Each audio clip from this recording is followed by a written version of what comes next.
today's show. My name is Unstoppable Tracy Schmidt, and I am so excited to have the producer of the Abilities Expo Toronto, Ian Forsyth, joining me today. Welcome, Ian. Thank you very much, Tracy. It's great to be here. Oh, Ian, I am so humbled to have you as a guest today. I know that you have been running the show for 3 years, Abilities Expo Toronto, here in Toronto. And I am so excited that it's coming back. Yay! Ready for the show. I've always found it so invaluable for myself as a person with a disability. And, you must have some extraordinary highlights that you recall from past shows. Are you willing to share one?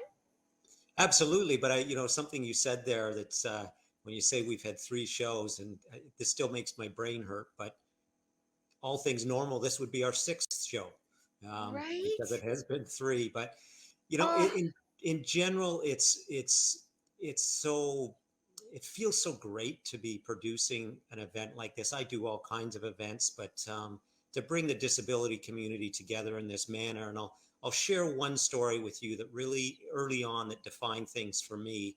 I was standing while the show was open. I was standing on the show floor, and I watched a young lad ride a bicycle for the first time, and it was just I just my even now, how many years later, my spine still tingles thinking of the absolute delight on this boy's face. He'd never ridden a bike before, and now he right. was.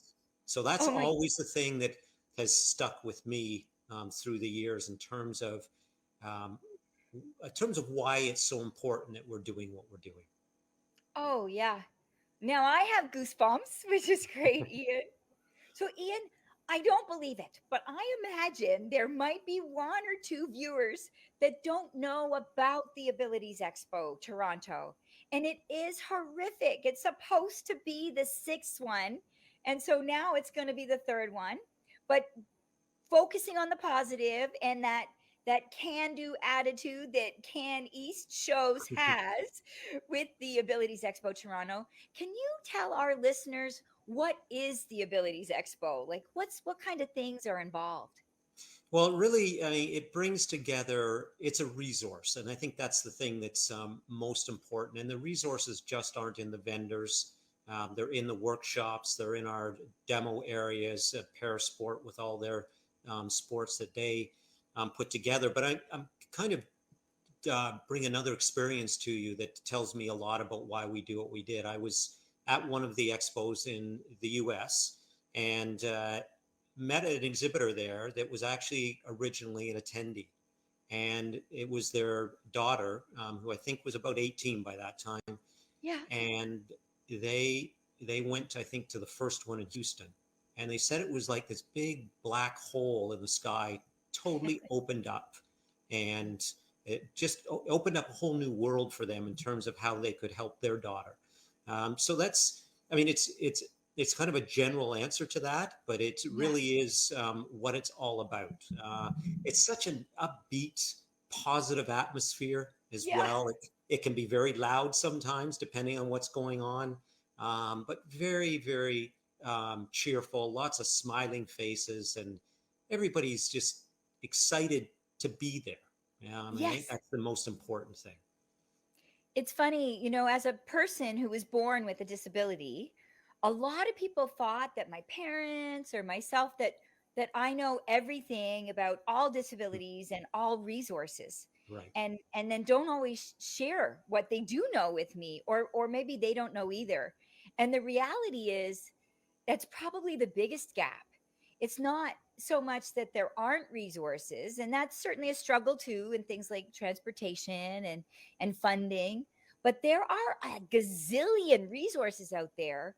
But individuals like myself and other people with disabilities and young families with children or newly acquired disability, they don't have the resources. So it is magnificent that the Abilities Expo Toronto is out there.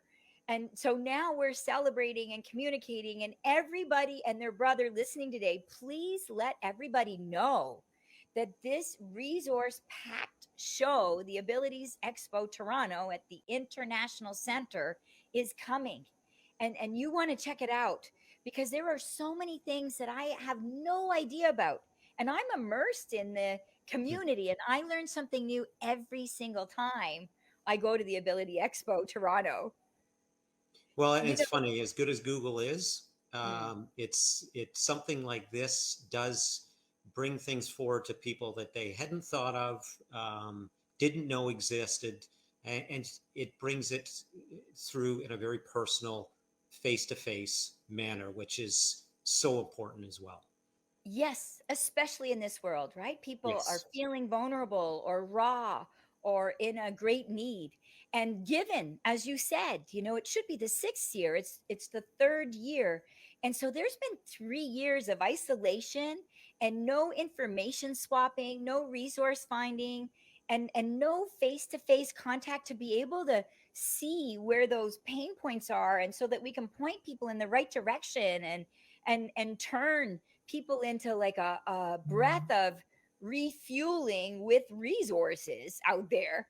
But the other thing I love about the Abilities Expo Toronto is it is also, as you say, smiles because there are friends there and you bump into people you haven't seen Mm-hmm. in forever. And that was the first 2 years. So this year, it's going to be like a massive reunion for probably 50% of the people that are returning. And then the other 50% of the people that are just going to be getting to know some new folk. And certainly, and I mean, that even goes with the vendors, right? Because there's been very few industry events over the last 2 years. So it really very much is. It always is kind of a same time next year scenario, but this is Yeah. a real coming together, and I think that with a 3 year gap between the expos, there's going to be a pent up demand or enthusiasm, maybe is even a better way of putting it. That people are just going to be clamoring to be a part of it. Oh, yeah. And I think both are true. I think there's a massive enthusiasm, but I also think, the pandemic has impacted everyone, tall or small, with a disability, without a disability, tremendously. But I don't know that the world understands. And this is also filmed internationally. It's Bell 5 for Toronto, but it's so great you mentioned your US show as well. But that there's also people with disabilities around the world that have been impacted in even greater, more significant ways. And Most a lot certainly. of resources have had to be cut back, and staffing and funding. And so it's going to be great to celebrate what's available now, what's coming back, where are we like taking off and thriving all over again. So this 100%. is, yeah. It's going to be So great. Ian, we've talked so much about how fabulous the atmosphere is that I have yet to ask you about all of the vendors. And so please, listeners, stay tuned. I need to take a short break. And we're going to be right back after these messages with the Today Show with incredible guest Ian Forsyth, the producer of the Abilities Expo Toronto, coming May 13th and 14th to the International Center. So stay tuned to find out which exhibitors are going to be there and what kinds of events and shows. That was one of my favorite parts in the past is a great display. It's kind of like an entertaining venue, like going to the theater as well, which is not the Mhm. intention, but it really is full of activations. So I can't wait to hear more about the specifics of this year's show. So please stay tuned. Ian Forsyth and Unstoppable Tracy Schmidt are going to be right back with the Today Show in just a moment.